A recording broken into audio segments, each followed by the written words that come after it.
we're looking for one most of the time, or we're considering, it's in our agenda every time we see somebody who, in our opinion, is a compatible or not or of a gender that is the one that we're looking for, we might be interested in.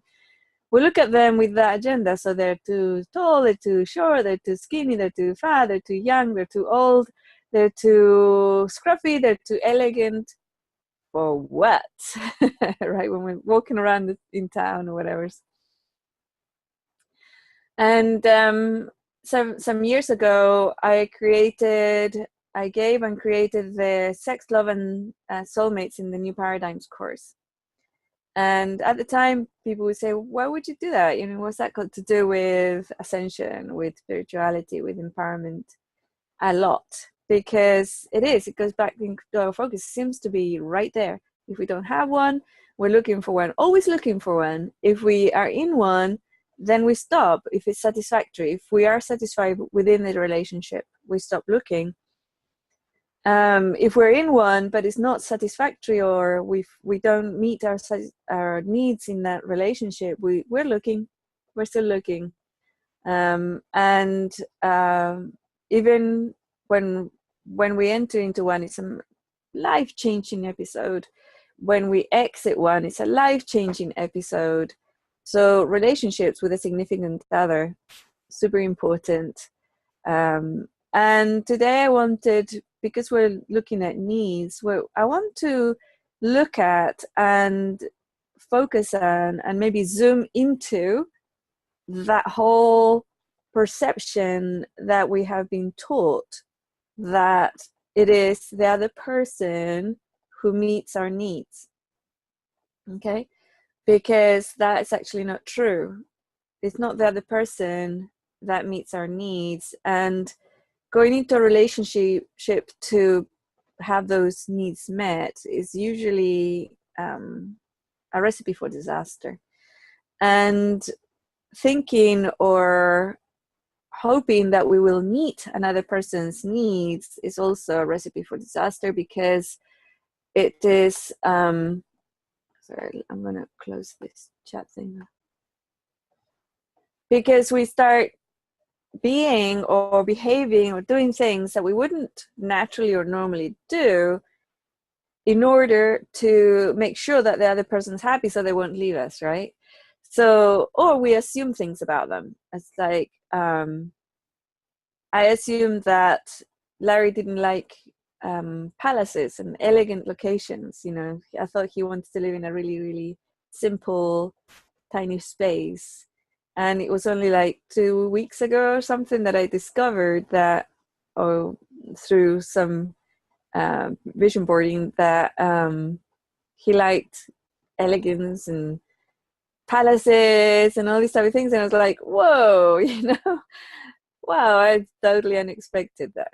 Did not expect that at all. So never assume, and never behave in a way that you assume will make the other person happy, because often you're wrong.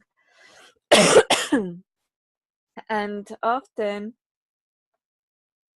we may make conclusions about the other person by how they're living. So when we got together 3 years ago, he was beside himself thinking, I would hate it up here because it rained and it was cold, because I lived and didn't have malls and shops and millions of people, because I lived in the capital city of California, where it's like 100 degrees and it's a normal day, and malls and traffic and highways and all these type of things. So he thought, whoa, you know, she likes all that stuff, then how am I, you know, going to provide that, right? And it was like, yeah, I don't like I mean, I like malls, I have to admit, when they're not busy. I like to be able to go down and get my Starbucks coffee. I know, terrible, isn't it? Very politically incorrect of me. I like to go just drive 5 minutes to the local Apple store, you know, type things. But that is secondary to, I wasn't able to go outside most of the time in California because I don't do well in the heat and the sun just knocks me out. So I would have to be home by 10 a.m. and I couldn't get out again until after 6 or 7 in the evening when the sun was less intense. So here, I'm actually out most of the time. It's like I hardly spend any time at home. Look, and the weather for me, this weather is like perfect. It's like I feel so much comfort and well-being when I hear the rain and it's all wet and it's like, oh yeah, it's lovely. Now when you get outside and you get cold and wet and nasty, it's like, yeah, wear the right clothes, right? So you don't wear rain gear. It's not very pleasant. I remember when I was a teen arriving in school and it had been raining so hard on my walk to school that even my underwear was soaking wet. It's like, and not just me, but also a lot of the other kids as well. We were dripping, and we would all hug by the heater. The what are those called? They're like metal things that are stuck on the walls. Radiators. Radiators. Yeah, the radiators. And we would be all like squishing into the radiator, because a boiling hot radiator, to try and kind of get our butts dry before class started. Because being like soaking wet to the bone and during all day classes, not pleasant, right? So yeah, that part of it is not pleasant, but if you get home and change your clothes and sit by the fire, it's awesome. Nice hot pot soup or stew or fish pie or whatever is really nice. And so relationships, don't assume just by what you see the other person living. Sometimes they've been dragged there by programs or other things. Always ask. Sometimes the person will say, oh, no, because they'll assume that you like something else. So it can be a little bit complicated then. Most problems within a relationship I don't mean like huge problems when a person is a practicing addict or has a mental problem like schizophrenia or paranoia or I don't mean those type of relationships. I mean when two people are healthy and they love each other and are awake and have high frequency, or even waking up on high frequency. Naturally, their base energy is a high frequency one. And if they're having problems and it's like, oh yeah, we need to split up or whatever, or like serious problems, it's usually communication, right? It's usually to do with communication, making the other wrong or feeling attacked, and those things happen because needs are not being met. And those things happen because we are not meeting our needs ourselves, our own needs. So it all winds back to ourselves, right? So sometimes, it's like we do have a co-creative need that we might find is not being met.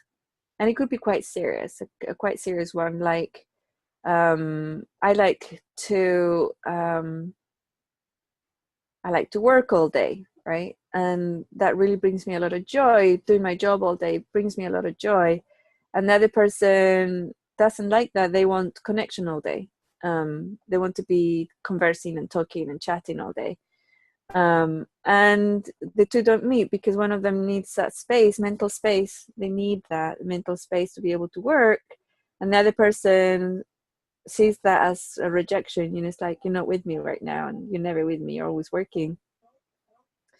Lack of communication, lack of needs not being met, and how to communicate that with each other without making the other wrong. So, you're always working, you're always looking for attention, it's not the same as I have an inner need to concentrate on my work right now, and I totally understand our co-creative relationship, and this is like an inner conversation, right?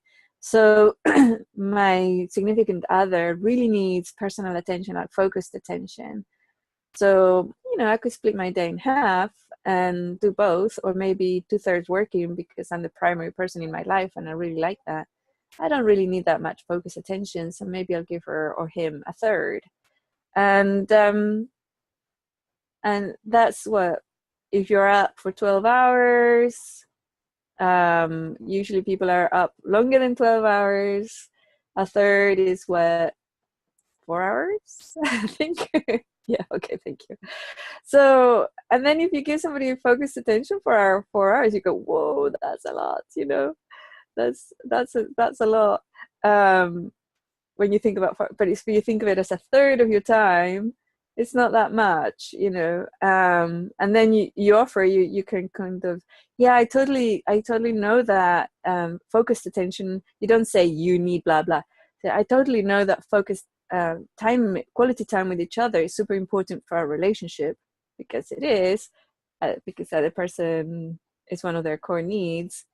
So I think, you know, maybe we should spend 2 hours, try to, you know, like really calculate 2 hours a day to spend focused on each other.